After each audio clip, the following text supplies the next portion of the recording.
Avant la fin des études. Pour moi, après le diplôme. Avant, c'est un peu tôt, on n'a pas trop d'expérience. Non, après le diplôme, surtout avec les stages. Après le diplôme. Avant la fin des études, c'est sûr, et ça va avec la fin du diplôme. Avant la fin des études. Bah, moi, je suis patron, donc je dirais patron, mais d'abord, on commence employé, on apprend, et puis après, on devient patron. Patron de soi-même. Employé.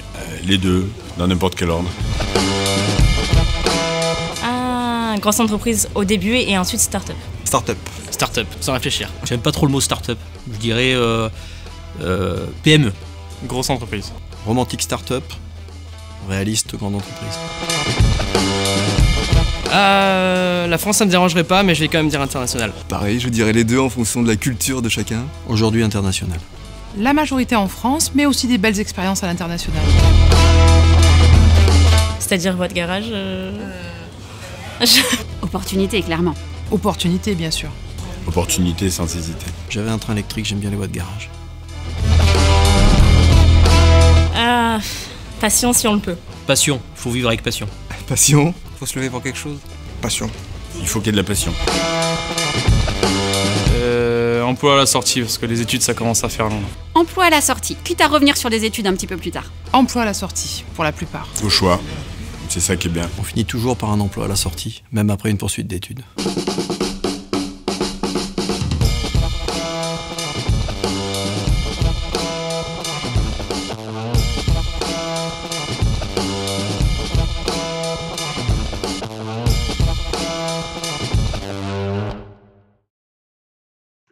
Bonjour à tous. Alors, on est très content de vous accueillir aujourd'hui. Bienvenue à tous les participants qui nous rejoignent. Vous êtes plus de 150 inscrits. Bienvenue aussi à nos intervenants. Donc, aujourd'hui, on accueille 5 diplômés de l'ISEN.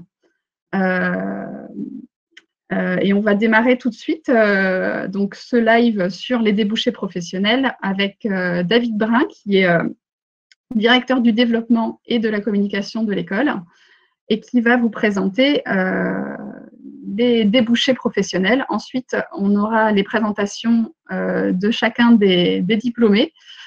On vous invite bien sûr à poser toutes vos questions dans le chat. On va essayer d'y répondre au mieux qu'on peut.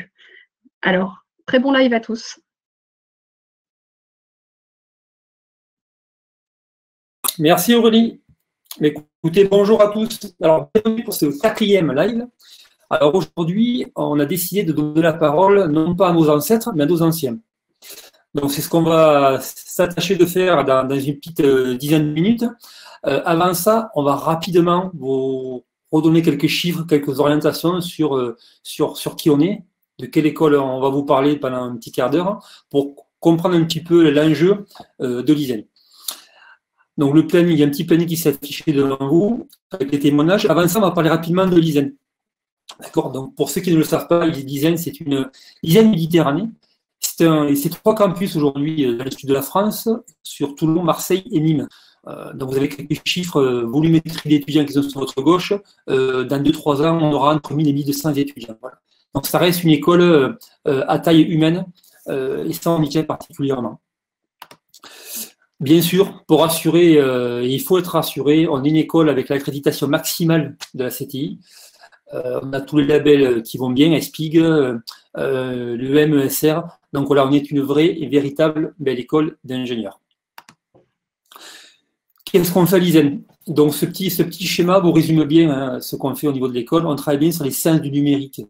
D'accord. C'est-à-dire que la compétence que vous allez chercher dans notre école, elle se situe bien là-dessus. Tout ce qu'il y a autour, qui gravite autour, ne sont que des débouchés et des secteurs d'applicatifs. On vous a mis quelques chiffres aussi un petit peu en haut à gauche de votre écran. Aujourd'hui, on estimerait, enfin, le Syntec estimerait qu'à 480 000 le nombre de recrutements qui touchent les métiers du numérique en France. Alors, ils ne sont peut-être pas tous ingénieurs, mais c'est quand même un chiffre important. Et on ne sort que 37 000 ingénieurs par an, toutes écoles ingénieurs confondues au niveau du marché national. Ce qui vous fait voir aujourd'hui que la demande dans ce secteur-là est largement supérieure à l'offre. C'est ce qui fait la rareté du diplôme. Tout ça, on y reviendra après avec les expériences de nos anciens.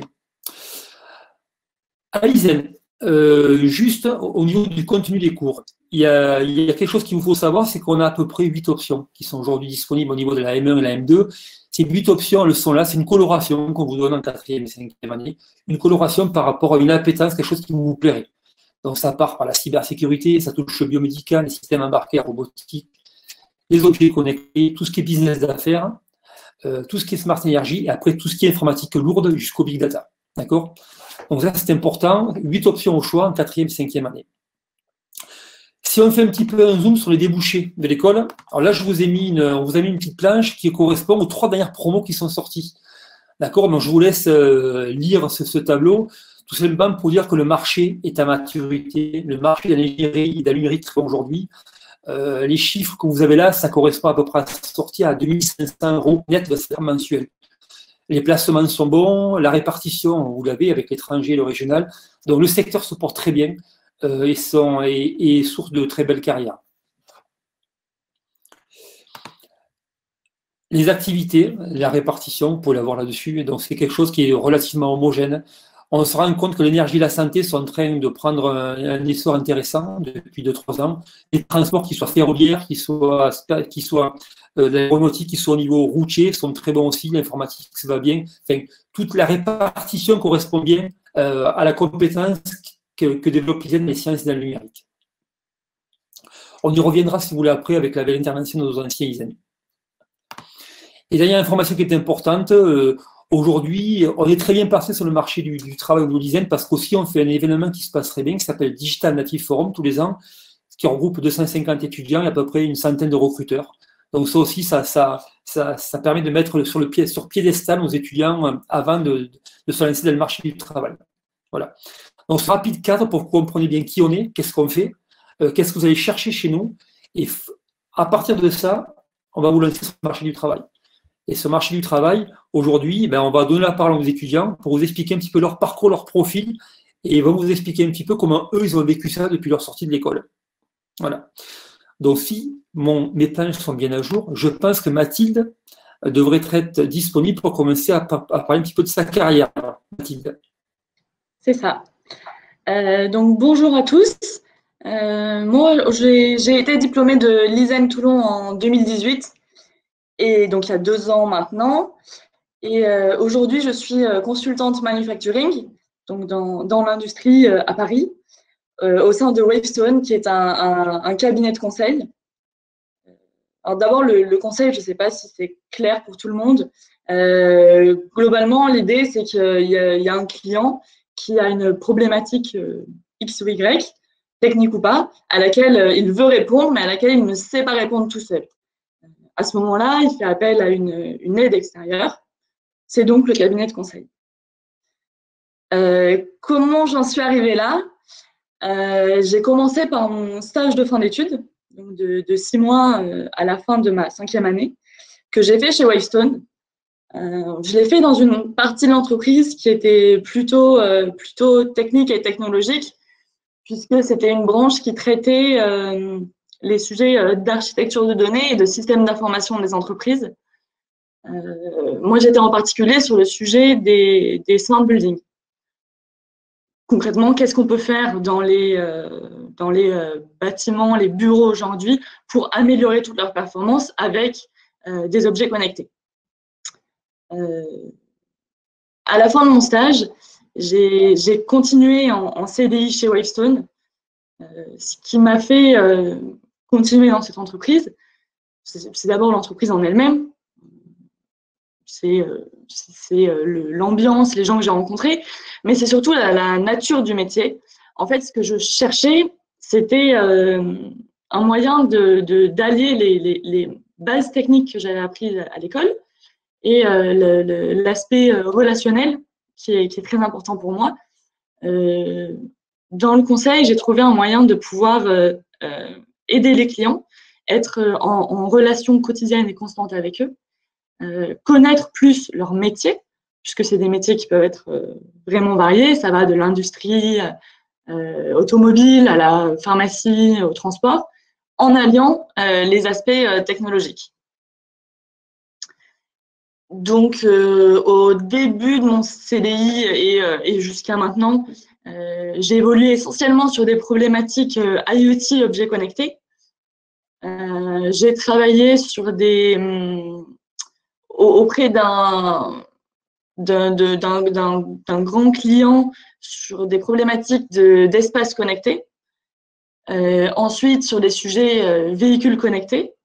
Et depuis le mois de février de cette année, j'ai un petit peu changé de scope, puisque je me suis dirigée plus sur des problématiques industrie, c'est-à-dire plus sur les métiers que sur la technologie. L'idée, c'est de pouvoir allier les deux pour aider les entreprises à se transformer. Alors, Mathilde, j'ai une question moi, de mon côté.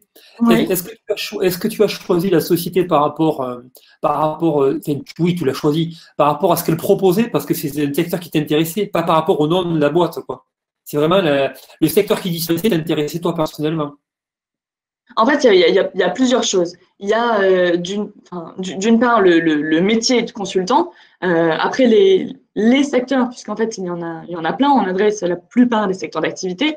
Comme je disais, ça peut aller de l'énergie à l'industrie automobile, au pétrole, aux sociétés environnementales, à la pharmacie. Donc ça, c'est vraiment varié et c'est ça qui me plaisait. Et d'autre part, à la société en elle-même, parce que pendant mon stage, j'ai pu découvrir des choses qui correspondaient complètement à ce que je recherchais. C'est pouvoir progresser dans notre métier, pouvoir apprendre de nouvelles choses, potentiellement changer de métier. Quand je dis changer de métier, c'est commencer par comme c'est mon cas, par des missions plutôt techniques et après aller plutôt vers le métier. L'ambiance, cet esprit d'entraide que je retrouve d'ailleurs comme à l'ISEN. Voilà. Moi, c'est pour plusieurs raisons que j'ai choisi ce métier et cette entreprise. D'accord. Ouais, c'est une entreprise à taille humaine. C'est ce que tu recherchais aussi, quoi. C'est ça. À taille humaine et pour autant assez importante, puisqu'aujourd'hui, on est 3000 dans le monde, qui nous permet d'évoluer au cours de la carrière. Dernière question. Quelle option tu avais fait, toi, à l'ISEN? À l'ISEN, moi, j'avais fait Smart Energy. D'accord. Ok. Smart Energy et domotique, parce que moi, c'était domotique encore à l'époque. D'accord. Et c'est pour ça que je me suis facilement dirigée vers le stage Smart Building. Ok. Super. Mais écoute, reste avec nous, je te remercie. Et je vais passer la parole maintenant à Ludovic. Merci à vous. Salut Mathilde. Vas-y Ludovic. Bonjour à tous, vous pouvez m'entendre. Je suis en direct de Melbourne et je suis très content d'être présent aujourd'hui, malgré la distance.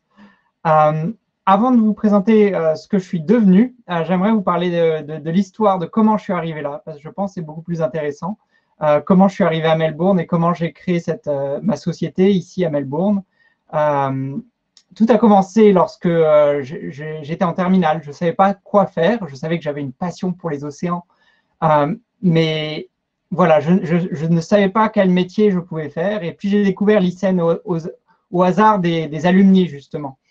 J'en ai rencontré un qui m'a dit l'ingénierie, c'est le futur.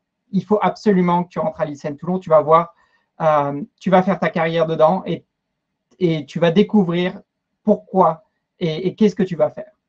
Et bon, j'ai osé le croire et en fait, ça a plutôt bien tourné. Donc, je suis rentré à l'ISEN. J'ai fait ma prépa intégrée à l'ISEN Toulon. Et à l'ISEN, quand j'ai commencé, j'étais très mauvais en anglais. J'étais le pire même de ma section cette année-là. Et je me suis dit, OK, on va se faire un challenge et on va apprendre l'anglais. Donc, j'ai passé tout l'été à réviser de ma 3e année. Et j'ai obtenu la chance de pouvoir partir en Nouvelle-Zélande en stage. Et ça a été révélateur. Révélateur parce que, en fait, j'ai découvert que la vision du monde qu'on a en France, telle qu'elle est, elle est très différente de la vision du monde lorsqu'on la voit avec un point de vue différent. Et là, ça m'a vraiment choqué au point où je me suis dit, je vais pas rentrer en France, en fait. Et ça fait maintenant plus de 9 ans, quasiment, c'est ma 10e année, où j'ai voyagé, j'ai travaillé en Nouvelle-Zélande. Ensuite, le stage suivant, j'ai fait 6 mois à Singapour. Et ensuite, je suis parti en Australie. Et donc, ça fait 7 ans que j'ai monté ma vie ici en Australie, où j'ai monté ma société. Ma passion, c'était la passion pour les océans. Donc, j'ai créé ma société en service pour l'environnement. Et ça a plutôt bien tourné. J'ai reçu un prix aux Nations Unies au Kenya en 2018, où j'ai eu l'occasion de parler en anglais, justement, devant plus de 1000 personnes au niveau des Nations Unies. Et l'année suivante, j'ai eu aussi un prix en tant que jeune ingénieur de l'année en Australie. Donc, au fil de ces 10 années d'expérience à l'étranger, j'ai réussi à monter le challenge que j'avais quand j'étais plus jeune, qui était de ne pas être capable de parler anglais. Et à l'époque, je ne savais même pas me servir d'un ordinateur. Et j'ai vraiment mis ce challenge à profit au cours de ces 15 dernières années et créé on va dire, ce parcours international. J'ai aussi aidé d'autres jeunes ingénieurs et étudiants à venir s'installer tout autour du monde.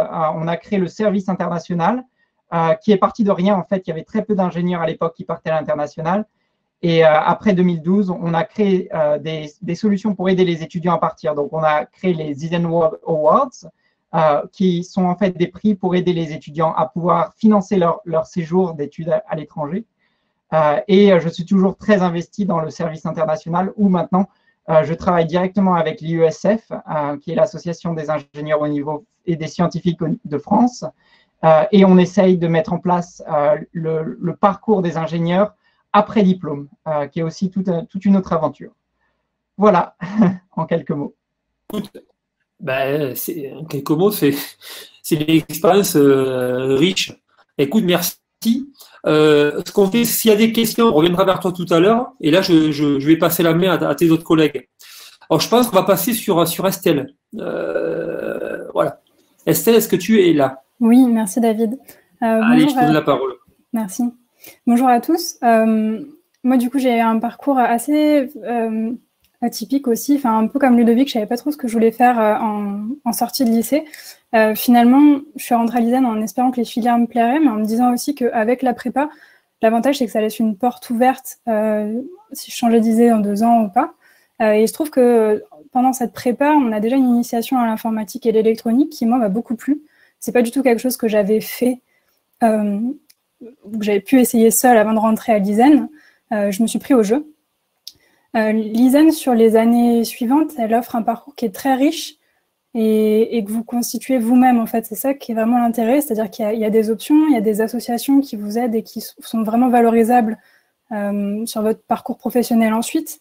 Il y a les stages, bien sûr, que vous choisissez. Il y a aussi votre implication dans tous ces différents projets. Moi, j'ai choisi de faire une alternance en dernière année, ce qui, pour moi, a été vraiment une super expérience. C'est quelque chose que j'ai fait chez Gemalto. Gemalto, ils sont à Gémenos, pas très loin de La Ciotat. C'est les inventeurs de la carte à puce.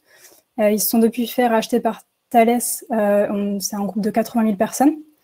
Donc, avec eux, j'ai pu partir à l'étranger. C'est-à-dire que j'ai fait ma dernière année en alternance à La Ciotat, puis je suis partie à Singapour pendant un peu plus d'1 an et une seconde année en Angleterre dans le cadre d'un VIE. Donc, j'ai commencé, moi, par un poste technique pur. Je faisais du développement. Et ensuite, je savais que j'avais, un peu comme Mathilde, l'envie d'avoir plus un aspect relationnel également dans mon travail, ce qui m'a poussée aujourd'hui à faire un poste de ce qu'on va appeler ingénieur avant-vente. Donc, c'est super abstrait. C'est-à-dire que quand un client va vendre quand nous, on va vendre un produit, par exemple, Gemalto vend des produits de cybersécurité, donc du chiffrement, ce genre de choses, c'est très technique.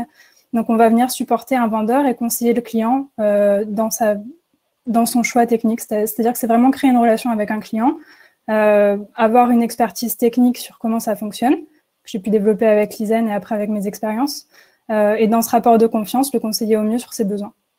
Ça, c'est mon poste aujourd'hui. Donc, je l'ai exercé pendant 4 ans chez Thales, voilà, donc gros groupe. Et aujourd'hui, là, je viens de changer il y a 2 mois et j'ai décidé de m'orienter vers une start-up de 300 personnes qui travaille plutôt sur du web, sur des plateformes de gestion de contenu. Voilà. Et qu'est-ce qui explique ce changement, Estelle? C'est l'esprit start-up, c'est le projet, c'est quoi?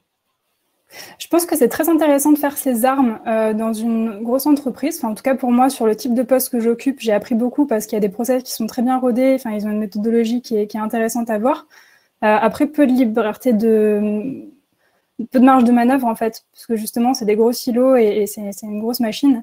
Là où, du coup, dans une start-up, on a plus de liberté et plus de possibilités d'entreprendre. c'est ça qui m'intéresse. Ok. Ben, écoute, merci. Bon vent pour ce changement de contexte. D'accord? Merci Estelle. Donc là, je vais revenir sur l'ancêtre de l'ISEN, celui-là aussi. Tout à fait. Bonjour à tous.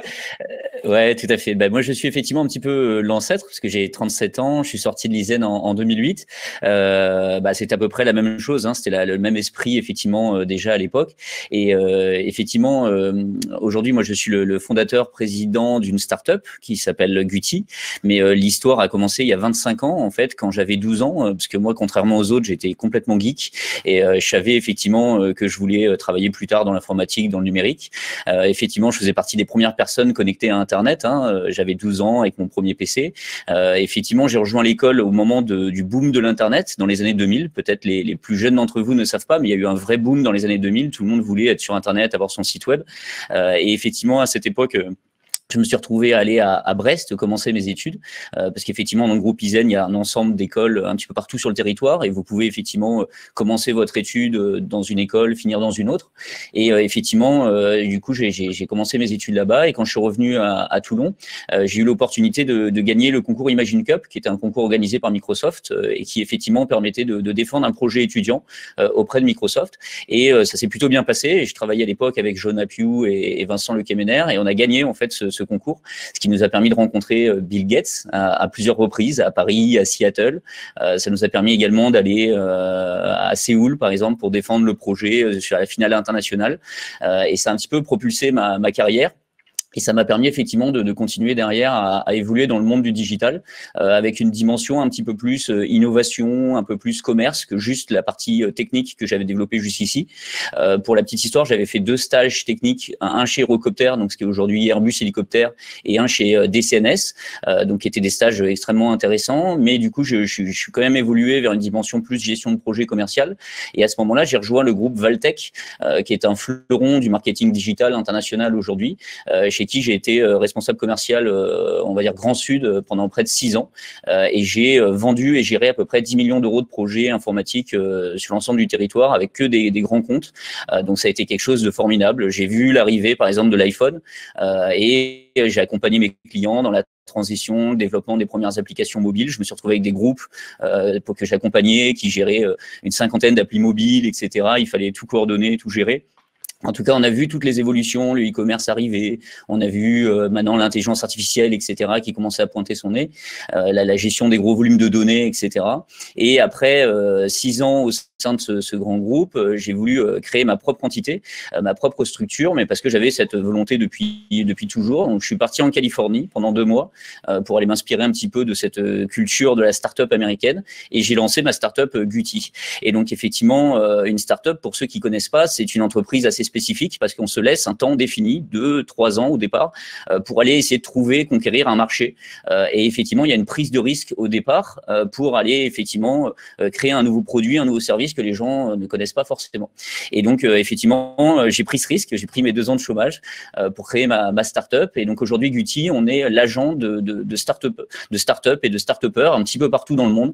C'est-à-dire que comme un agent de footballeur ou un agent d'acteur, on représente ces start-up pour les aider dans leur démarche auprès des corporates, auprès des États, auprès des organisations internationales pour organiser soit des programmes de conférences, de formation, de transformation, de l'innovation dans les entreprises ou même de co-construction de projets. Et c'est ce qui m'a amené, par exemple, l'année dernière à faire le tour d'Afrique. Vraiment, j'ai visité 9 pays africains pour l'organisation d'un programme en partenariat avec la francophonie qui m'a permis de former près de 300 start-upers sur le sol africain pour justement leur permettre de jouer avec les mêmes règles du jeu, avec les mêmes savoirs que le monde entier.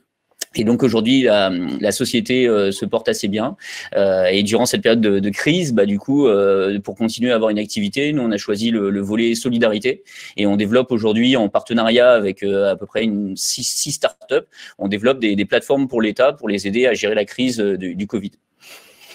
Voilà pour la présentation rapide, mais sachez que par rapport à d'autres, moi c'était un choix depuis le début d'aller dans cette voie, de créer ma boîte, etc.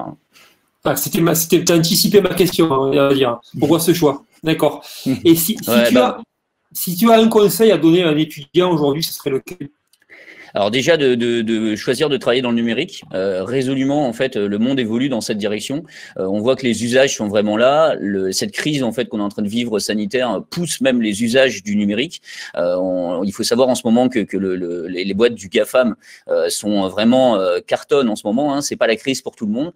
Tous les acteurs du monde du télétravail sont en train de vraiment récolter tout ce que le monde du pétrole est en train de perdre.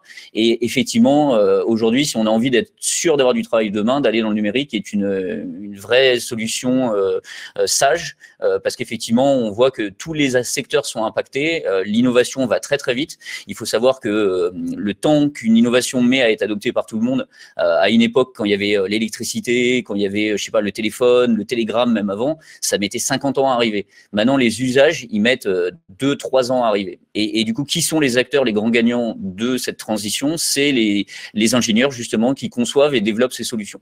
Et d'ailleurs, qui ne font pas que les intégrer, mais qui aussi les conçoivent. Je ne pouvais pas dire mieux. Bravo. Merci voilà. À toi. Merci à toi. Alors, on a des questions sur le chat qui sont en train on est en train de répondre en ligne. Pensez aussi au sondage. Alors, les questions, on est en train de répondre, mais globalement, il y a une question qui est d'Alexandre. Non, j'ai vu de qui la question. Qui disait, de Peter, est-ce que la French Tech est bien vue aux USA? Alors, moi, je répondais que le modèle français est bien vu de partout, non? Globalement, Bastien. Alors, oui, tout à fait. Alors, la French Tech est vraiment, c'est restructuré déjà. Il faut savoir que pour ceux qui ne connaissent pas la French Tech, c'est un petit peu le syndicat des start-upers français dans le monde entier. Donc, c'est vraiment une structure un peu qui représente les start-up partout dans le monde entier. Et c'est vrai que c'est assez bien vu dans le monde entier parce que les Français, on est assez réactifs aujourd'hui et très présents dans le monde des start-up. Après, c'est vrai qu'on a nos spécificités. On a des sujets que nous, on traite, que ne traitent pas les Américains. Eux, ils sont vraiment beaucoup dans le business, dans faire du business très, très vite. Nous, on a beaucoup plus, par exemple, de startups solidaires, de startups qui essayent de résoudre des problèmes green tech. On voit que toutes les startups qui marchent en France sont liées, par exemple, à Blablacar pour réduire la pollution en étant plusieurs dans les voitures, etc. Donc, on a cette dimension humaine que n'ont pas forcément les autres. Et c'est un peu ce que véhicule aussi la French Tech un petit peu partout dans le monde. Après, il faut savoir que chaque entité French Tech est gérée indépendamment, etc. et fait des choses différentes. Mais effectivement, aux USA, comme partout dans le monde, la French Tech est très appréciée. Ok, merci Bastien. Écoute, on te met un stand-by. Je vais passer la main. Je reste dispo. Je reste dispo. Allez, un prochain. Alors Estelle, on t'a passé. Alexandre, allez, qui a créé aussi ta start-up. Vas-y Alex, la balle est chez toi.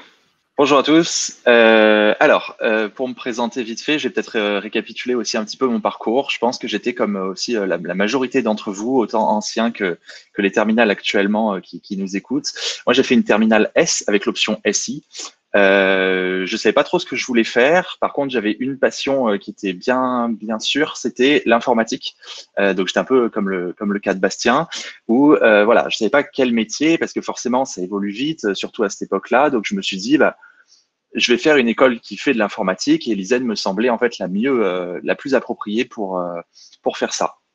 Donc du coup, suite à ça, forcément, je suis passé par la filière qui était la prépa intégrée. Donc c'est beaucoup de maths, beaucoup de physique, un petit peu d'informatique. Donc on commence à toucher du doigt et sur toutes ces matières-là. Ce qui m'a beaucoup plu aussi dans l'école, c'est vraiment toutes les compétences techniques qu'on apprend à travers le fait que ce soit beaucoup de projets, beaucoup de travail en équipe. Et ça nous forme énormément ensuite pour pouvoir travailler en entreprise. Et c'est là où je me suis rendu compte, en fait, au sein de l'ISEN, à travers tout un tas de projets, que moi, ce qui m'intéressait, c'était pas que l'informatique, c'était surtout le côté entrepreneuriat, en fait, dans le milieu de l'informatique. Et donc, du coup, je suis parti avec le rêve de pouvoir gérer ma boîte. Donc, suite à ça, ce qui était bien à l'ISEN, c'est qu'il y avait ce qu'on appelle la junior entreprise, que j'ai rejoint et qui permet en fait à des étudiants de travailler dans une entreprise, mais qui est la leur, qui est gérée que par des étudiants et qui travaillent avec des vrais prospects, des vrais gens sur le terrain qui ont besoin de faire des sites web, par exemple. Et les étudiants vont pouvoir faire ça comme dans une vraie entreprise. Donc voilà, j'ai participé à ça.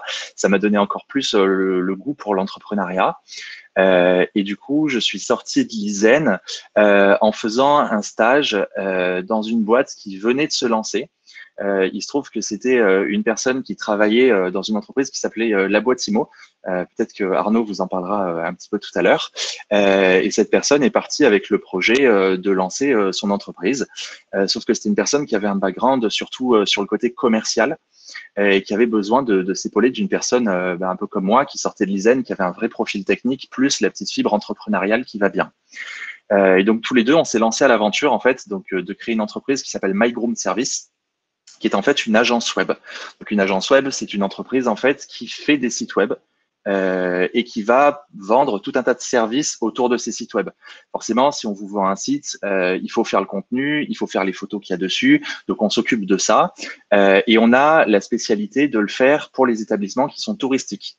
Donc tous les hôtels, tous les restaurants, toutes les chambres d'hôtes, tout ce genre d'établissements ont besoin de sites qui sont vraiment spécialisés et notre entreprise en fait va leur fournir les solutions spécifiques qu'il leur faut parce que forcément des sites, je dirais lambda par d'autres agences web vont pas leur convenir.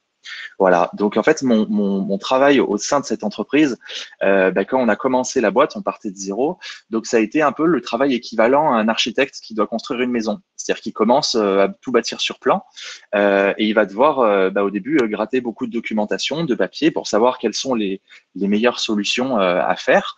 Et grâce au background de l'ISEN, en fait, et à toutes ces expériences de projet dont je parlais, j'avais déjà un petit bagage qui m'a permis de mettre à profit mes connaissances et de construire petit à petit tout ce système qui nous permet ensuite de fournir des sites web aux hôteliers qui en ont besoin. Donc forcément, c'est un travail qui est très diversifié. C'est ce que j'aime beaucoup, c'est qu'on touche à beaucoup de choses quand on crée une entreprise. Et je pense que ça va peut-être parler aux lycéens qui aiment pas forcément faire quelque chose qui est spécialisé, mais qui aiment un petit peu toucher à tout.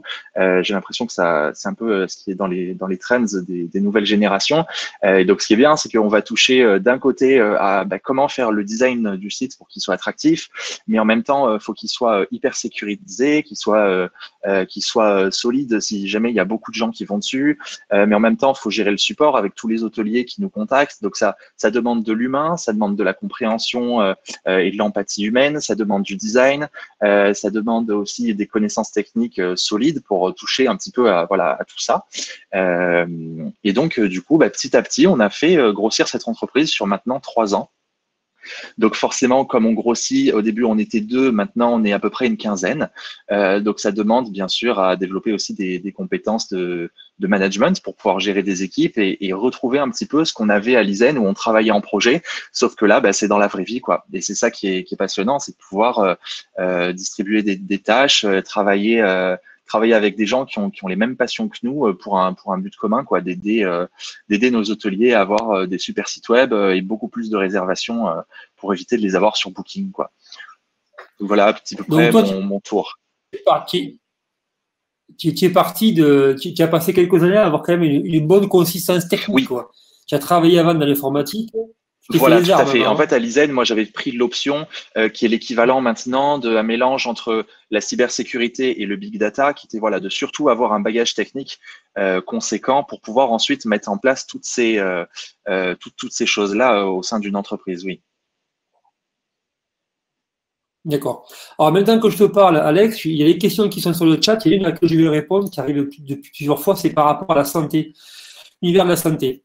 Ce qu'il faut juste comprendre, je mets une petite parenthèse par rapport au chat, c'est qu'aujourd'hui, on a tellement tout miniaturisé dans le numérique que cette ultra-miniaturisation fait qu'on est en train d'attaquer l'univers de la santé. C'est tout simple. Donc, du coup, ça répond à toutes les questions. Oui, tous les secteurs de la santé vont être complètement bouleversés par l'apport du numérique et des objets connectés et de l'IoT. D'accord ?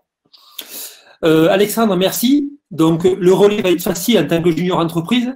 Donc, je vais passer la main maintenant à Arnaud. Alors, Arnaud, qui est un ancien de l'ISEN, qui est directeur technique d'une boîte qui s'appelle la boîte IMO et qui est aussi occasionnellement responsable des alumni sur la région PACA pour l'ISEN. Arnaud ? Oui, alors je ne sais pas si vous m'entendez, moi j'ai une assez mauvaise connexion. Je vais commencer par me présenter, mais je vais surtout présenter après l'association des ingénieurs. Moi, je suis sorti en 2006. 2006, je suis parti vivre sur Paris pendant quelques années en tant que développeur, tout simplement. J'étais développeur Java, puis consultant en gestion de projet, en différentes méthodes agiles, avant de revenir dans le sud de la France pour devenir associé de la société La Boîte IMO. Ça, c'était en 2010. À l'époque, on était dizaines dans la société. Maintenant, on est 150. On est devenu une boîte internationale. On a une filiale à Tunis. Et voilà, on réalise un chiffre d'affaires assez important. On est devenu un acteur français assez important sur la partie des logiciels pour les agences immobilières et des sites web pour les agences immobilières. Et effectivement, j'ai eu Alexandre en stage quand il était dans sa dernière année, et quand on a eu un de nos commerciaux qui a décidé d'aller créer un spin-off de la boîte IMO, mais dans le monde de l'hôtellerie, je les ai mis en relation l'un et l'autre afin que la mayonnaise prenne forme et que cette société puisse se développer. Voilà, moi je vais pas beaucoup me présenter moi, je vais peut-être plutôt parler maintenant de l'association des ingénieurs. Est-ce que les slides sont disponibles sur l'association des ingénieurs? Est-ce que j'ai pas la main dessus? Ou est-ce que je fais un partage peut-être? Ah voilà. Donc l'association des ingénieurs, c'est une association de 1901, donc qui regroupe les ingénieurs diplômés, mais aussi les élèves ingénieurs. C'est important. Les élèves, quand ils sont en école d'ingénieur, sont membres à part entière de cette association. Donc on a des services pour eux également. On dit souvent que c'est l'association des anciens, mais c'est pas tout à fait vrai. Ça regroupe maintenant 10 600 alumni ISEN, parce qu'on n'est pas que sur la partie du sud, on s'occupe de tous les ISEN de France. Donc, vous avez ISEN Lille, ISEN Brest, ou plutôt INCREA Hauts-de-France, INCREA Ouest maintenant et INCREA Méditerranée. Et on a également des représentants dans toutes les régions de France sur lesquelles on n'a pas forcément de campus, et aussi à l'international avec notamment Ludovic qui s'est présenté tout à l'heure, qui est un des membres éminents de l'association, qui a beaucoup travaillé pour nous pour mettre en place cette partie internationale de notre association. Donc je vous invite, si vous demandez si on est présent dans des pays, allez sur le site de ISEN.org. On a vraiment des représentants un peu partout dans le monde. Il y a une carte qui vous montrera un peu partout où on est présent. On peut peut-être passer au slide suivant. J'ai la main, parfait. Donc, l'association des ingénieurs, elle va proposer différents services. D'abord, durant les études, on met à disposition l'annuaire du réseau d'anciens. Ça permet éventuellement de trouver des stages ou tout simplement de savoir où sont nos anciens et d'avoir des contacts. Ça peut être utile des fois quand on cherche à avoir quelques financements pour des associations, ou tout simplement pour entrer en contact avec des gens, quand on va aller dans un stage à l'étranger, se mettre en contact avec ces gens-là directement sans passer par le réseau, même si on a des gens qui sont là pour aider.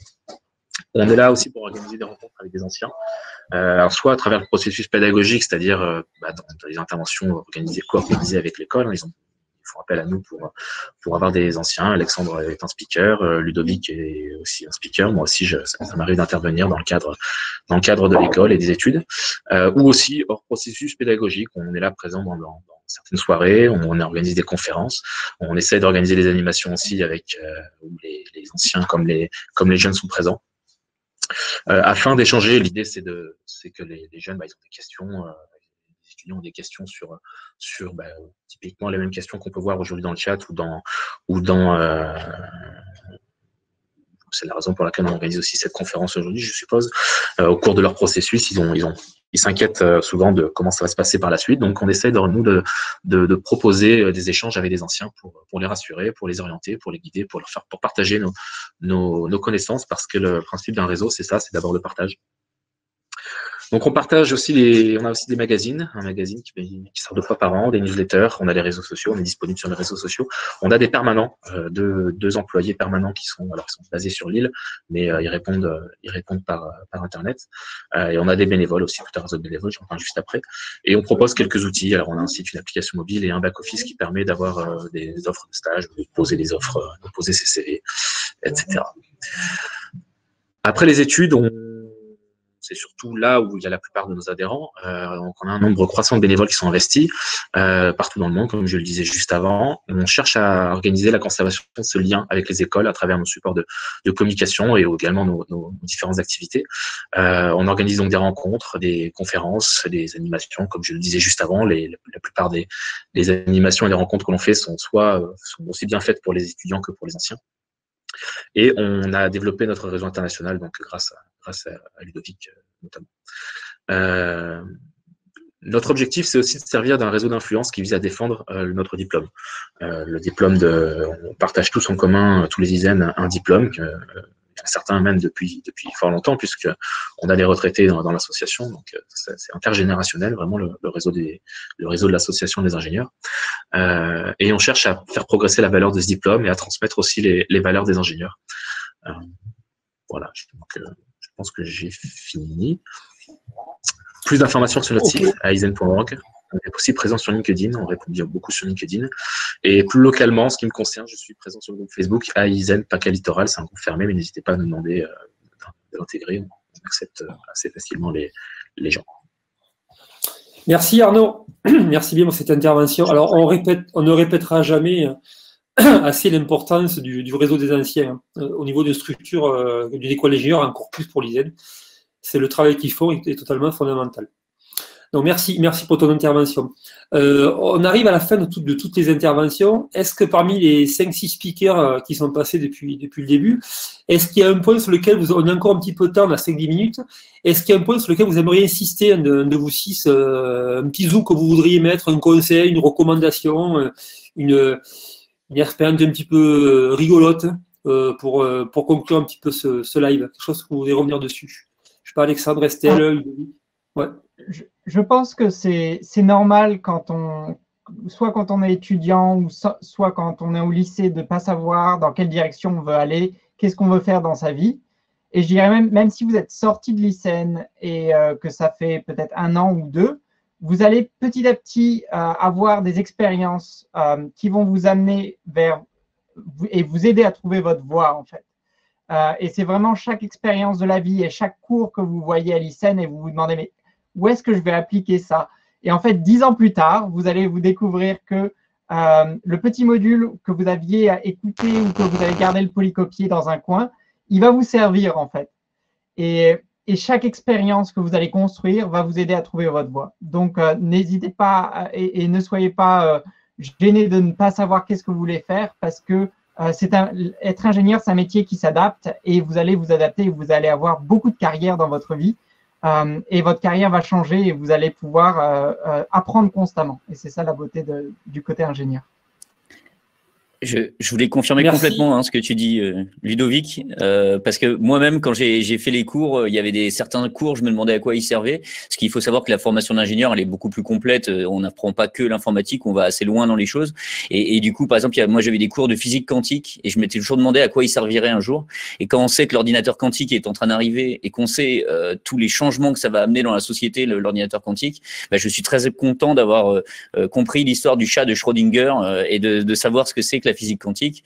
Et de la même façon, on a plein de cours à côté des cours techniques, notamment, je pense aux cours que tu dispenses, David et Jean-Michel, qui sont des cours qui sont pas forcément techniques, qui sont beaucoup plus centrés sur l'humain. On a des activités associatives et toutes ces choses-là aussi, ça permet de construire sa carrière derrière. Parce que moi, c'est là que j'ai appris à gérer des équipes, à gérer une organisation. C'est notamment lors des projets associatifs qu'on a pu mener à côté. Et donc, c'était des choses extrêmement qui avaient leur place dans la formation, quoi. Merci. Je rebondirai peut-être là-dessus en disant que de toute façon, à l'ISEN, vous n'allez pas forcément avoir de choix, d'options avant la 4e année. Et ce qui est bien, c'est qu'en 3e année, c'est ce qu'on appelle le tronc commun. Vous allez toucher à peu près à tout. Vous allez faire de l'électronique, vous allez faire de l'informatique et vous allez commencer à mettre la main à la pâte pour voir un petit peu ce qui vous plaît. Vous allez pouvoir prendre une option et éventuellement progresser là-dedans. Et en fait, même si de toute façon, à la sortie de l'ISEN, comme disait Ludovic, vous ne savez pas ce que vous voulez faire, c'est pas grave parce que l'ISEN, en fait, elle vous a pas forcément appris que des compétences, elle vous a appris à apprendre. Et en fait, quand vous arrivez dans une nouvelle boîte, vous connaissez pas les technologies qu'elles utilisent, vous n'avez pas été formé dessus, vous êtes capable d'être prêt à bosser, entre 2 semaines et 1 mois, vous êtes formé sur un truc parce que l'ISEN vous a donné les clés pour apprendre vite, bien et faire un travail qualitatif, quoi. C'est ça que je voulais dire. On en vient quelque chose que je voulais rajouter. Pardon, vas-y. Oui, c'est que justement, avec cette capacité d'apprentissage et les compétences que vous avez en sortie de dizaine, vous n'êtes pas obligé de garder le même métier toute votre vie. C'est-à-dire qu'on va rester avec un fil conducteur informatique ou électronique, mais on peut très bien évoluer et on peut changer de poste au fil de l'eau. Très bien, je suis bien d'accord avec ça. Arnaud, tu voulais rajouter quelque chose peut-être? Je ne sais pas. Oui, je voulais rebondir à ce que disait Alexandre. C'est essayer d'élargir un tout petit peu le champ. La question, c'est qu'est-ce qu'un ingénieur au final? Un ingénieur, c'est une personne qui a... Et qu'est-ce qu'on va vous apprendre dans l'école d'ingénieur et pourquoi faire une école d'ingénieur? C'est d'arriver à vous apprendre une méthode scientifique. Un ingénieur, c'est un scientifique avant tout, mais c'est pas forcément un scientifique qui travaille pour la science. Il applique la science, il applique des méthodes scientifiques dans des choses beaucoup plus vastes. On voit des ingénieurs qui sont dans des postes commerciaux, dans des postes de RH, dans des postes de finance, dans des postes de développement, dans tous les milieux. Les ingénieurs sont adaptables. C'est les gens, on vous a appris à apprendre, comme disait Alexandre, on vous a appris à adapter votre pensée avec une approche scientifique des choses. Et c'est surtout ça qui est reconnu à l'international, je pense. La plupart des écoles internationales vont vous apprendre des technologies, des savoir-faire, là où l'ingénieur en France, qui est reconnu internationalement, c'est un scientifique qui apprend à s'adapter et qui apprend à travers une méthode scientifique à résoudre des problèmes vastes et variés. Ok, bah écoutez, merci bien. S'il n'y a pas d'autres commentaires ou remarques éventuelles, écoutez, c'est 13h45. On va peut-être clôturer ce quatrième live. On espère que ça a répondu à vos questions. En tout cas, j'ai l'impression que pour une bonne partie, vu ce qui s'est passé sur le chat. On a une question sur les salaires. Les gens veulent savoir nos salaires. Alors, j'ai pas vu la question, elle est où? J'ai une question. Est-ce qu'on pourrait savoir vos salaires que vous avez réussi à obtenir en sortant d'école? Bah, toi, il y a 12 ans, donc toi, ça date d'un moment, hein, Bastien. Oui. Enfin, si vous voulez, et moi, quand je suis sorti, je gagnais plus que la moyenne que tu as présentée tout à l'heure. Ouais. Donc, vous êtes sur un marché qui est hyper tendu en termes de demande. Donc, il n'y a pas que le salaire de la vie, mais le salaire, ils sont très élevés. Il n'y a pas de souci là-dessus. Voilà. Écoutez, merci à tous les speakers pour ce quatrième live qui se termine. Merci à vous. Peut-être les futures dizaines d'avoir participé à ce live de 3 quarts d'heure. On espère avoir répondu à vos questions. Il y aura d'autres lives qui vont arriver d'ici 15 jours, un mois, sur d'autres thématiques.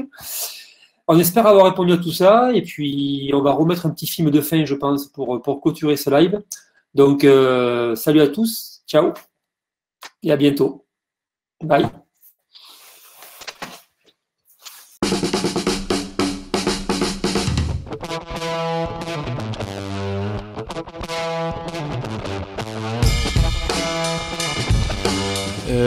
Avant la fin des études. Pour moi, après le diplôme. Avant, c'est un peu tôt, on n'a pas trop d'expérience. Non, après le diplôme, surtout avec les stages. Après le diplôme. Avant la fin des études, c'est sûr. Et ça va avec la fin du diplôme. Avant la fin des études. Bah, moi, je suis patron, donc je dirais patron. Mais d'abord, on commence employé, on apprend, et puis après, on devient patron. Patron de soi-même. Employé. Les deux, dans n'importe quel ordre. Grosse entreprise au début et ensuite start-up. Start-up. Start-up, sans réfléchir. J'aime pas trop le mot start-up. Je dirais PME. Grosse entreprise. Romantique start-up. Réaliste grande entreprise. La France, ça me dérangerait pas, mais je vais quand même dire international. Pareil, je dirais les deux en fonction de la culture de chacun. Aujourd'hui international. La majorité en France, mais aussi des belles expériences à l'international. C'est-à-dire votre garage Opportunité, clairement. Opportunité, bien sûr. Opportunité sans hésiter. J'avais un train électrique, j'aime bien les voies de garage. Passion si on le peut. Passion, il faut vivre avec passion. Passion, faut se lever pour quelque chose. Passion. Il faut qu'il y ait de la passion. Emploi à la sortie, parce que les études, ça commence à faire long. Emploi à la sortie, quitte à revenir sur des études un petit peu plus tard. Emploi à la sortie, pour la plupart. Au choix. C'est ça qui est bien. On finit toujours par un emploi à la sortie, même après une poursuite d'études.